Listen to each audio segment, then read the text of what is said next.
Feeling mo ba lulubog na ang bangka ng buhay mo? Pakinggan mo ito. From Mark 4 verse 39 to 40, He got up, rebuked the wind, and said to the waves, "Quiet, be still." Then the wind died down, and it was completely calm. He said to his disciples, "Why are you so afraid? Do you still have no faith?"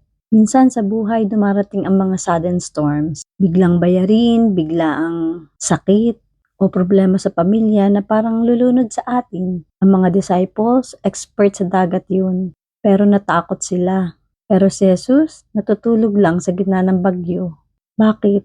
Dahil alam niya na siya ang creator ng dagat at hangin. Kahit gaano kalakas ang waves sa buhay mo ngayon, one word lang mula kay Jesus. Quiet, be still, at tatahimik ang lahat. Ang tanong ni Jesus sa atin today, why are you so afraid?